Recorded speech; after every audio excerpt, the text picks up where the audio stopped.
சனி ரொம்ப பவர்ஃபுல், சனி 7 சனி, பொங்கு சனி, மங்கு சனி, சங்கு சனி, ஏதோ இருந்து போது கூட சனிய சொல்லு. கண்ணு இருக்க நாய் கடிக்க வருது, தள்ளி போக வக்கில்ல, மெரிச்சு கட்சிச்சு சார்ன்ற. வீட்டுல போய் டேபிள் இட்டுச்சு சார்ன்ற, டேபிள் ஆயிடுச்சு, கூட்டம் நீ தானே போய் இடிச்சிங்க சொல். அப்படி கேட்கணும்னு ஆசை, நான் கேட்க மாட்டேன். அப்படி இருக்கிற டேபிள தள்ளி போக வக்கில்ல, கண்ணுக்கு தெரியாத சனி வந்து உனக்கு குடும்பத்தை அழிச்சிடும், மடத்தணும். நீ கெட்டவனா இருந்தா கூட நான் உன்னை காப்பாத்திடலாம், ஏன்னா நான் உன்னை திருத்தணும், அவ்வளவுதான். ஆனா முட்டாள வச்சு ஒண்ணுமே பிடுங்க முடியாது சார். நீங்க நல்லா வருவீங்க சார், ஆனா முன்னோர்கள் தோஷம் இருக்கிறதால உங்க பையனுக்கு வந்து அந்த 20 வயசுல ரொம்ப கஷ்டம் சார்.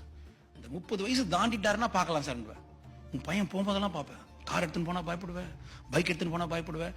இப்போ அந்த சனி வேலை செஞ்சான்னு தெரியாது, அவனுக்கு எதுவும் ஆயிடக்கூடாது நீ நினைச்ச பாத்தியா, அதே வேலை செய்யும், என்ன நம்பு. இந்த எண்ணங்களே அந்த வேலையை செஞ்சு. அப்ப இது வேலை செய்யாம இருக்கணும்னா நீ உன் பையன் நல்லா இருப்பான்னு மட்டும் நம்பு.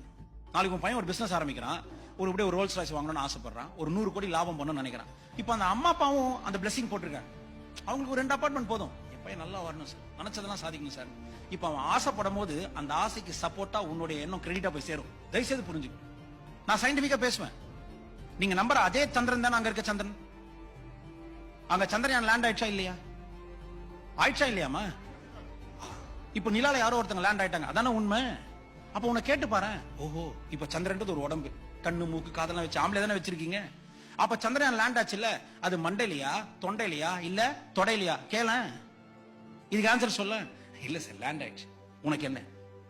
3 பத்தி தெரிஞ்சுப்ப, சனியை பத்தி தெரிஞ்சுப்ப, ஆனா உன்னை பத்தி மட்டும் தெரிஞ்சுக்கவே மாட்டேன். உன்னை பத்தி தெரிஞ்சுக்க. தன்னை அறிந்திர தனக்கோர், தன்னை அறியாமல் தானே, தன்னை அறியும் அறிவினை அறிந்த பின்னே தன்னை அர்ச்சிக்கத்தான் இருந்தானே. தன்னை உணர்ந்தோருக்கு சிவமே துணை. எவன் துணை? சிவமே துணை. உன்னை எதிர்ப்பது எதுவாயினும் சரி, இந்த கிரகம் கர்மம் இருந்துன்னு போகுது, ஆனா தன்னை உணர்ந்தோருக்கு தான். இறைவனை உணர்ந்தோருக்கு இல்ல. இறைவனை உணர்ந்தோருக்குன்னு சொன்னானா? இல்ல. தன்னை உணர்ந்தோருக்கு சிவமே துணை. உன்னை எதிர்ப்பது எதுவாயினும் சரி, எவனாயினும் சரி, எவனாயினும் சரி. அடுத்து என்ன? எவனாயினும் சரி. உன்னை எதிர்ப்பது எதுவாயினும் சரி, எவனாயினும் சரி, எவனாயினும் சரி. இறைவன் முன்னே எல்லுக்கும் சமம் அல்ல, அச்சத்தை விடு உச்சத்தை தொடு, அவ்வளவுதான். அருமை.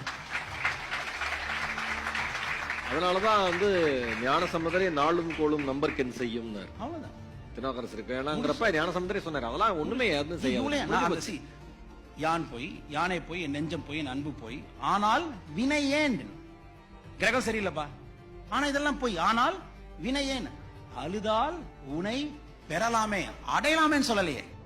அடையலாமேனா டிஸ்டன்ஸ் இருக்குன்னு அர்த்தம், பெறலாமேனா இனிமே அது உனக்கு சொந்தம் அர்த்தம், உன்கிட்டே இருக்கு. ஆனால் வினை ஏன்? அழுதால் உன்னை பெறலாமே.